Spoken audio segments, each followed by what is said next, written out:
Hi students, வணக்கம்.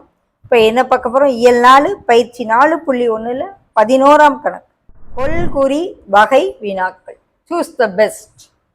பின் வருவனவற்றுள் எந்த எழுத்திற்கு சமச்சீர் கோடு கிடையாது? ஏக்கு சமச்சீர் கோடு இருக்கு, இப்படி வரையலாம். ஏக்கு வரையலாம். பிக்கு பாருங்க, இப்படி வரைஞ்சா மேலே இப்படி கீழே இப்படி வரும், இப்படியும் வரைஞ்சாலும் சமமாக இருக்காது. ஸோ பிக்கு தான் சமச்சீர் கோடு இல்லை. டீக்கு போடலாம், டீக்கு இந்த வழியாக போடலாம். ஓகே, யூக்கும் இப்படி போடலாம், செங்குத்து கோடு போடலாம். ஸோ இதுக்கு இருக்கு, இதுக்கு இருக்கு, இதுக்கு இருக்கு. பி ஒன்றுக்கு தான் சமச்சீர் கோடு இல்லை. ஓகே, விடை எந்த எழுத்திற்கு சமச்சீர் கோடு கிடையாதுன்னு கேட்குறாங்க. வார்த்தையை நல்லா வாசிச்சுக்கோங்க.